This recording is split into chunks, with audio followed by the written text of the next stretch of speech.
Yo, what's going on, guys? Today I actually have a video about a couple things that you should really have if you are planning on starting a YouTube channel. So the first thing that I'm going to start with is actually a tripod or a mini tripod. I use this mini tripod all the time for when I'm doing like alien isolation videos, when I just want something to sit on my desk. Having a tripod means that you don't necessarily have to do everything vlog style. You can just set it somewhere and not have to stack up a ton of books or something. It's very helpful. And if you're using your smartphone, getting a clip and like a $10 tripod or something like that will definitely be good enough.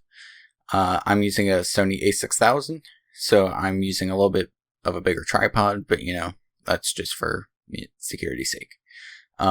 Another thing is, especially if you're either trying to do some sort of webcam or just like vlog style video, some sort of camera, preferably with autofocus. I don't have an autofocus lens for this camera, but either a smartphone with a camera, a webcam like a Logitech C920, if you're just planning on doing webcam stuff, or if you really want to go all out, get a mirrorless or DSLR. If you're going the mirrorless or DSLR route, extra batteries are always a really good option. You never want to be in the middle of something and run out of battery. It's just never a fun time. Batteries take a little bit to charge, and by that time you could kind of fall out of what you were saying. One other thing is a decent microphone. I'm using a Blue Snowball. You can use a Blue Yeti, Audio-Technica AT2020. It doesn't really matter which one. It just depends on your price range. But I would definitely recommend also getting a boom arm if you're going to be at a desk. It's just helpful to be able to push it out of the way when you're done with it. Keep it accessible. For starting YouTube, you're going to want some sort of editing software. There's things like Hitman Express or DaVinci Resolve, which are free. I do use Adobe Premiere Pro, and I've used Sony Vegas Pro in the past. All of those are really good options. I've actually used all of them at one point or another.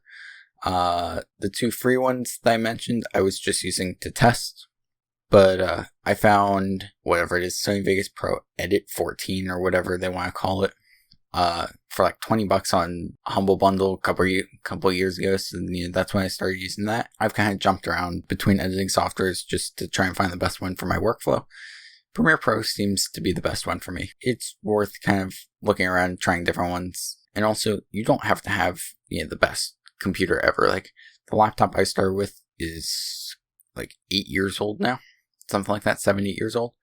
It could run CSGO at 720p minimum settings at 60 FPS, just to give you a little bit of that.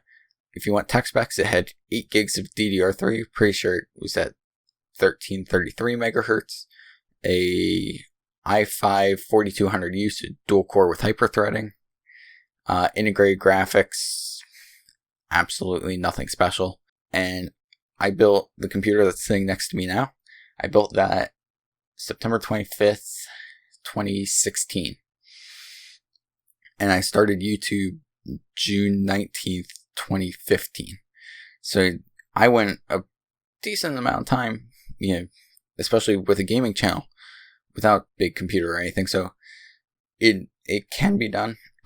It just does kind of limit the games that you can play. Like that laptop, I would never be able to play something like Metro Exodus on.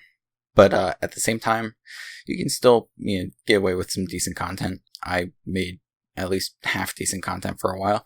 Granted, that was also the cringy part of YouTube for me because I was so shy, and also not many of those videos are public anymore.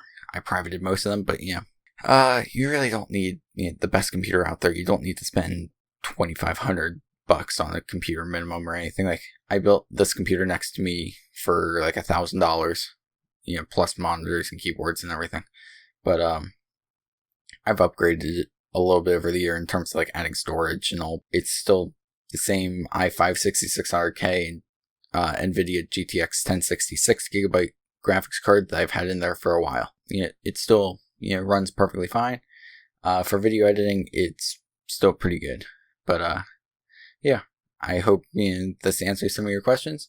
Feel free to comment down below if you have any further questions, and I'll do my best trying to get back to you. Thanks for watching. Please rate, comment, subscribe, and I'll see you guys in the next one.